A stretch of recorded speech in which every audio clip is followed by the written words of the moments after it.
Chapter 7, Fighting and Floods.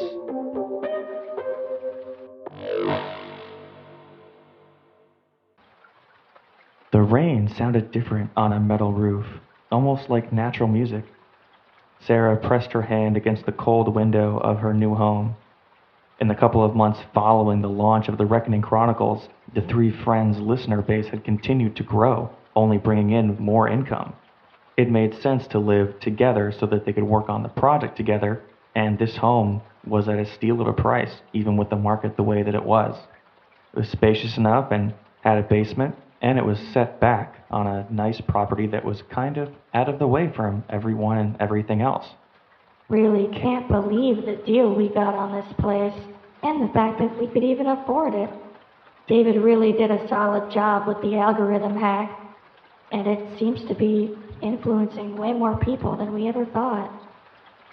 I hope Lewis and David get back with the groceries soon. I'm starving.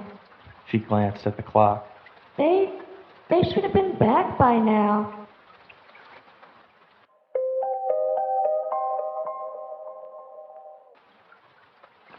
David ducked under the incoming fist and planted an uppercut on his attacker's chin. Oh man, I still cannot believe we're doing this. Really, I can't believe that the Reckoning Chronicles actually taught me self-defense just by listening to the fight scenes Lewis orchestrated. Flow together nicely with the way that he and I sparred with Dad. Peak project enhancement for the win, baby! His opponent down, David looked to his left, watching Lewis take on the other two assailants. With quick precision, Lewis struck a nerve in one of the aggressor's necks and the other in the inner thigh, finishing them off with a swift blow on the head. Lewis looked up from his victory and exhaled, the adrenaline still coursing through his body. Well, who's next? One thug was left, backing up against the alley wall. You know, Lewis started towards him. That was really rude. My friend and I have groceries we need to get home, and I don't like interruptions when food is involved. But one of the only things I take more seriously than food, Lewis took another step, is the treatment of people. Ain't no one asked you to get involved, man. Lewis blinked. I believe I heard the lady calling for help when she was running away from your crew, but either way, it wouldn't have been right. Yeah? You trying to be some kind of hero or something? Don't you know stuff like that gets you killed? Lewis cocked his head to the left, slightly annoyed. Why do criminals always ask that? In shows, in real life, don't be a hero, man. Let me ask you something, you idiot. If I'm trying to be a hero, what does that make you trying to be? The criminal had no answer, but looked behind Lewis as his eyes grew wide with fear. And the ne'er-do-well slumped to his knees, bleeding profusely. David turned, seeing one of the other attackers, awake and clearly not a very good shot. David hit the gunman hard in the head, knocking him out, cracking his skull against the stone building. Lewis knelt down, cradling the clearly dying victim, trying to put pressure on the wound. No. That's not gonna work, man. It's happening.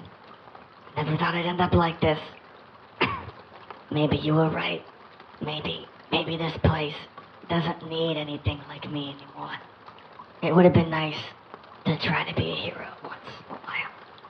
Lewis nodded slowly and watched the man fade into eternity. He closed the victim's eyes and rose, but buckled suddenly.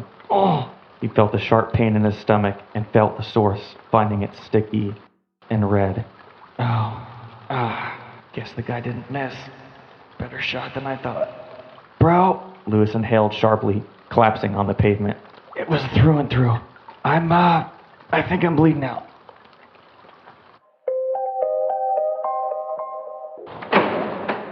The red door of the trio's home burst open, bouncing against the wall. Sarah rose from her editing, startled as David came through the entrance. David, finally! What took? Her eyes widened as she saw her friend carrying Lewis, a bleeding, almost unconscious Lewis. Lewis! Lewis, talk to me. What happened? We were walking to the car when we heard a scream. David explained, laying Lewis in the tub. 4 guys had cornered a woman, so we stepped in. But how did they even shoot him? What about that bullet time thing he taught us? He was more focused on conversation. David kept pressure on the wounds while Sarah found the rubbing alcohol. I'm sorry, bro, but it's worth it, I promise. Do it, Sarah. Sarah poured the alcohol on the entry and exit wound of Lewis's stomach, eliciting a shout of pain. I'm sorry, hero. It's all right. Just finish it. That must have been some bullet to go all the way through. It's two of us. It went all the way through two people. Sarah's eyes narrowed with curiosity, and she peered into Lewis's mind, watching the scenario play out like a first-person film. Oh my gosh. I'm so sorry, Lewis. I know that's awful, but I guess it's really not surprising. Dave, do we need to cauterize the holes or something? David shook his head, breaking out the gauze. Nah, we heal really quickly, and we're literally in perfect shape. We should just need to patch him up, and it'll probably heal within a couple of days. But in the meantime, no more grand speeches to wannabe thugs, bro. No promises. Laughing is dumb. Dumb laughing. Just rest, please. Sarah placed her hand on top of Lewis's, her body shaking slightly. She left the bathroom quickly, wiping the tears that wouldn't stop falling.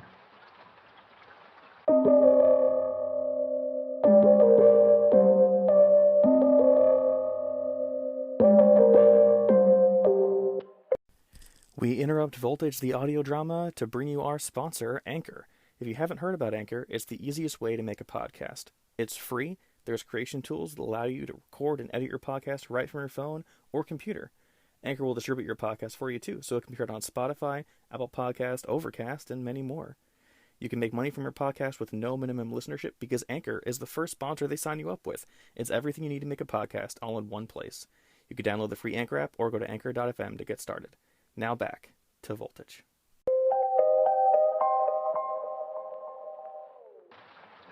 The next day, Lewis was on his feet, albeit still bandaged around the bullet wounds. He stepped out on the balcony of his room, staring ahead, almost straining to get a closer look at the city. His head was swimming, the sound of the gunshot echoing throughout his mind, coupled by the criminal's regretful last words and breaths. What was Lewis thinking? Trying to change a crook. What's more, how did he almost kind of succeed? And why was Lewis not deterred? I should never want to help anyone ever again.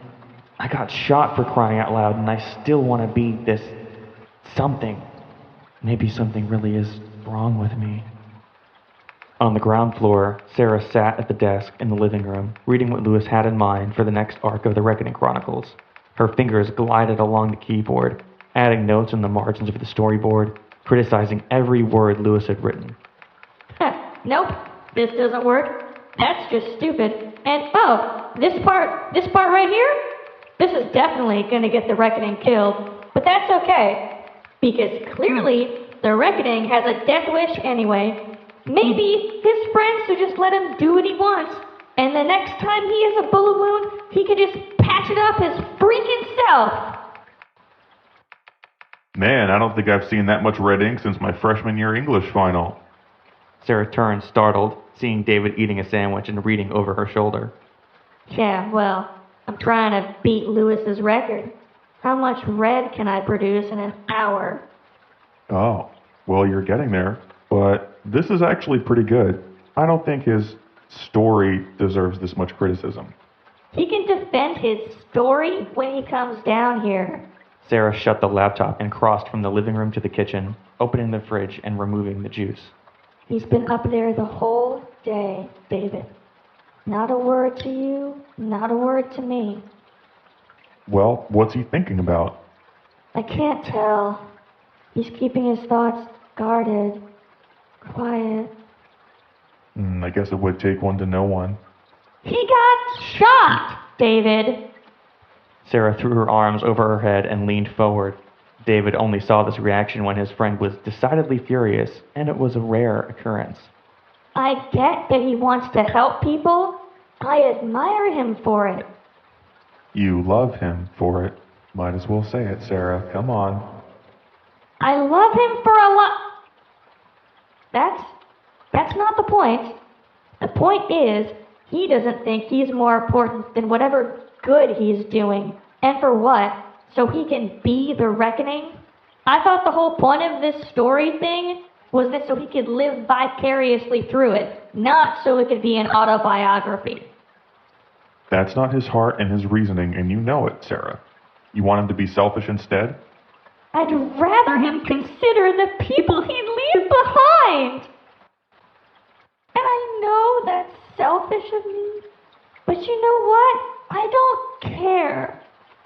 I've lost so much already, and I know being a good example is important, but I just wish he'd be willing to love me at the same time. Then go tell him that, Sarah. I know you don't think it's that simple, but it is. My brother is an intelligent dude, but sometimes he just doesn't get it. He's not paying attention. He gets so wrapped up in his concerns for the world that he forgets the world has us in it too. If you want to know what he's thinking, how he feels, sometimes you can't just read his mind, Sarah. He's got to open it first. Sarah wiped her eyes, nodding slightly. Thanks, David. I knew that there was a reason I appreciated your no-nonsense way of thinking. Someone's got to do it. Go do your thing before my brother decides to take a vow of singleness to save the planet.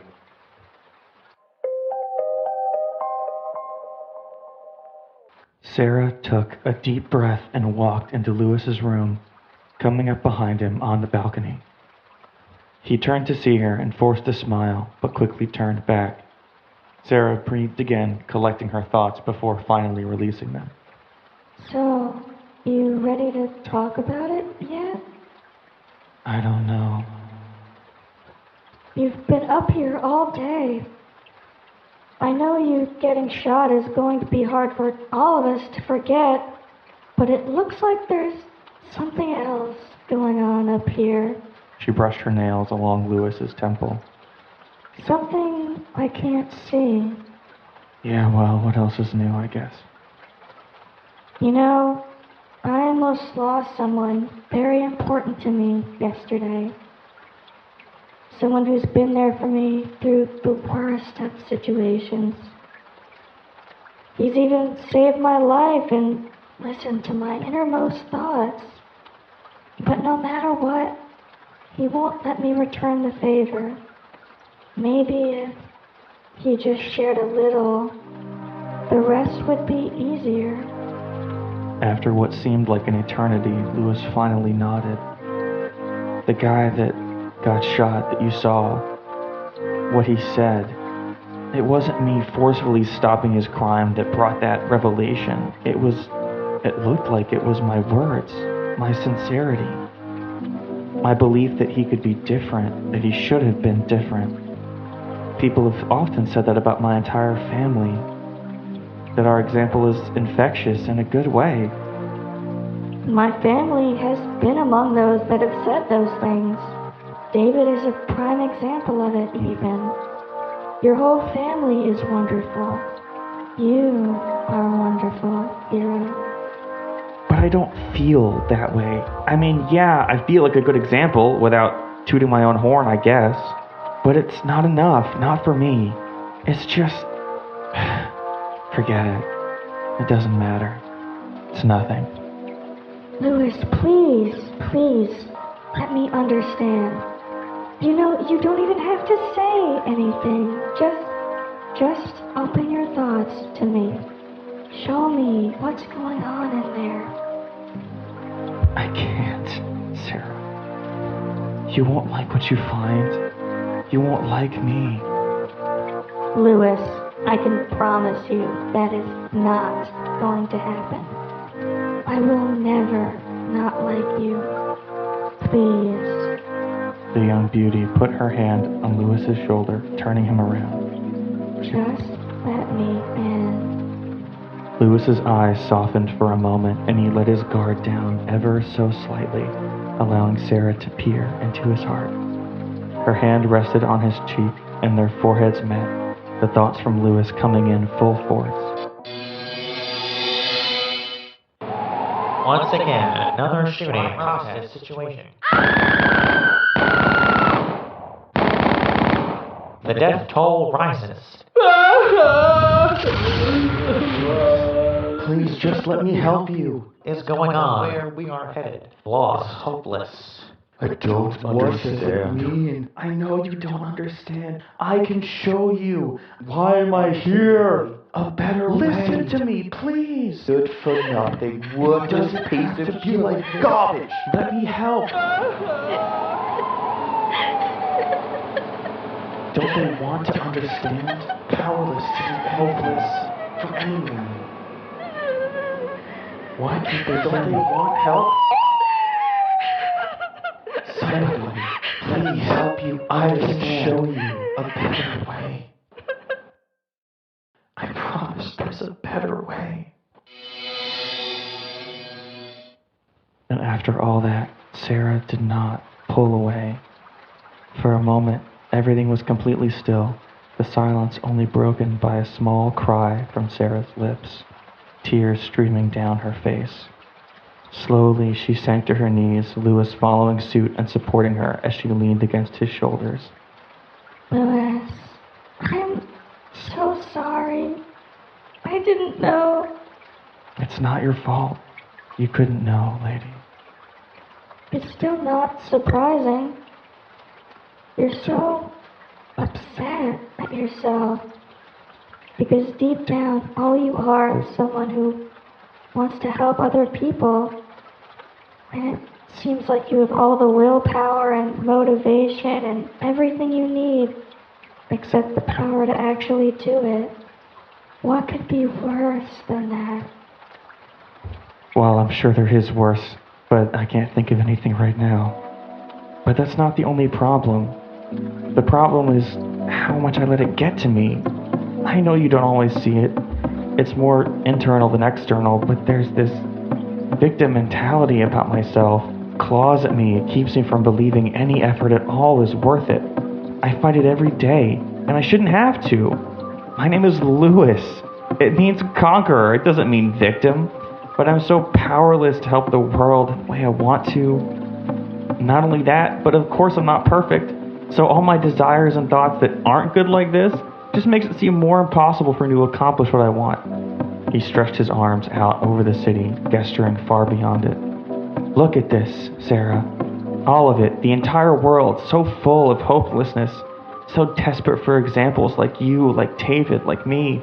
In a world that considers sharing a hashtag, doing something, when you're praised and exalted for simply participating, existing, little motivational quotes that keep us going and barely being decent people, the entitled and whining and the renegades admired because they fight a pointless battle for what?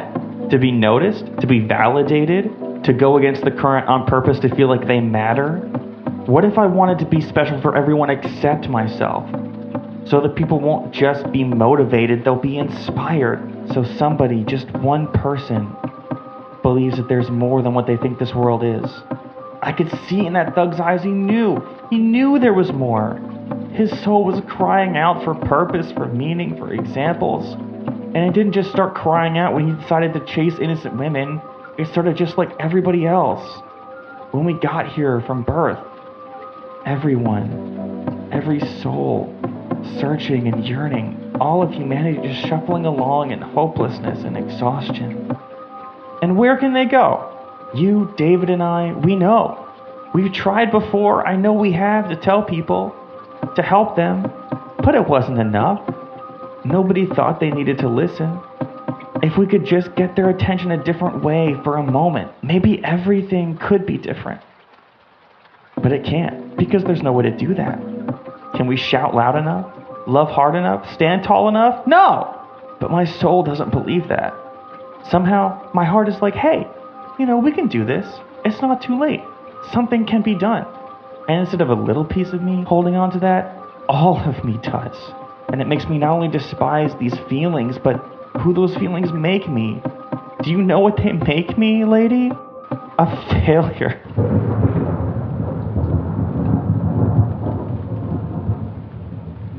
And it's why I can never be with you. I love you so much. I have for such a long time. My desire to be with you forever is the only thing that rivals my wish to give this world hope. But it's all for nothing, because Because how can I love you when I don't even like myself? Just as Louis had finished his final sentence, his eyes fell, not realizing how true those words rang until they left his lips. Sarah's heart broke, but she smiled nonetheless, touched by his passion and motivations. Her hand reached up and rested on his face again. Let me show you something. Their foreheads met again, and Sarah opened her thoughts, bringing her reflection to a small moment in the backyard. You want to know why I call you hero? Louis watched as he saw himself only a couple years ago. There had been a terrible attack that the news had covered, and he went out to the backyard to be alone. Unbeknownst to him, Sarah had been visiting her aunt and uncle and stopped by the house to see Louis. And she saw Louis standing in the rain, looking heavenward. She watched as he slowly bent his knees and drove himself upward, jumping a good 3 feet in the air before falling down on his face, landing in the grass and the mud. He got up, trying again and again to fly, but all he did was fall. Now, before you get upset, I don't call you hero because I think this is funny. It was the way that I saw you try so hard, that it was truly out of a desire to help people, and that you had no other way to show it than in that moment. I could tell how badly you really wanted to catch air. And we've grown up together. You wanting to fly or trying to fly, it wasn't a surprise to me. You've always tried to help, always tried to fix things. And if you did someday achieve the impossible, it wouldn't surprise me in the slightest. I call you that because that is who you are, hero. Your whole life has been proof of this. We all wanted to save Stan's town, go into the Spire factory, but you were the one who took the first step. You were the one who led us along. That's why you want to fly so badly, because maybe if the world sees the impossible, they'd finally listen. I get it, hero, I really do. But all these things that you see as a burden, I think they're wonderful. You think that all your goodness and desire to help the world is for nothing, is pointless without power, but you forget that most of humanity doesn't feel that way at all. Weak, strong, most people only look out for themselves. They have no interest in helping other people, let alone the whole planet. Almost everything they do is from selfish motivations, not selfless ones. Even people that believe like you and I, they're just as powerless, but most of them are not so motivated or tortured. And you're right, it does hurt that you can't do what you want to about all of it. And maybe you'll get the chance to someday. But more than that, who's to say you're supposed to do it alone? No one person can change the world like you're talking about. Not anymore. It would take all three of us. But see, I think you already knew that. Because look at what we've done together. All of our combined talents and connections have created a grand story that inspires more than you know. You may not have changed the world yet, but we have planted a seed for it together. And we can continue to try, to shout, to stand, to love together, just as when we started. And as for not being able to love me... Sarah inched closer, her lips meeting Louis's.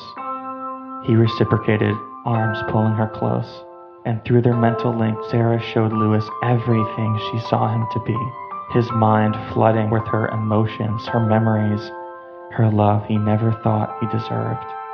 After a passionate minute, the kiss was broken, and Sarah smiled, continuing her speech. Sometimes it takes someone else to show you what there is to like about yourself. I can't do it for you. but I certainly can present a lot of convincing evidence. You are a hero to me, Lewis, and I truly believe you will accomplish great things, but it's not about that to me. You're so focused on what you can and can't do, but I don't love you for what you can do. It's not based on performance. I love you for who you are, hero. And I don't call you that based on your accomplishments or your wishes. It's your character, your spirit that's heroic. Your soul that I love, not your deeds. I love you for you. And you can like you for you, too. But you have to start believing first. Can you promise me to at least try to do that? Lewis continued to hold Sarah's gaze, and his hands brushed the hair behind her ear. Yeah, I think I can try. I love you, lady. And I love you, hero. Lewis got up slowly and dropped down from his balcony onto the ground, landing without a scratch. Sarah followed and stood behind him, watching closely. The young man looked skyward once again, as he had so many times before, but this time he did not jump. If I don't deal with this, nothing will change. I may not be able to fly, whether yet or at all, but I will not sink. Walking a little further, Lewis raised his arms until they were completely outstretched. Shutting his eyes tight, so tight they hurt, Lewis threw his head back and yelled as loud as he could. As his voice shot through the night, Sarah could hear Lewis's mind dealing with himself, piece by piece, thought by thought. Falling to his knees, Lewis breathed deeply, methodically, one phrase echoing in his soul.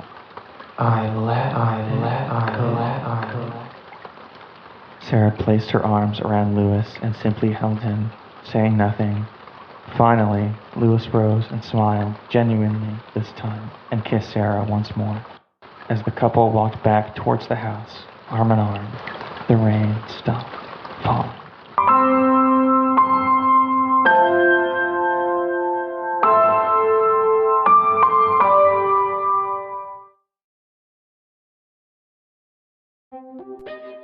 Thank you so much for listening. If you enjoyed this episode or the series in general, please rate us, follow us, and share it with someone you think will also enjoy it. Until then, we'll see you in 2 weeks for the next chapter.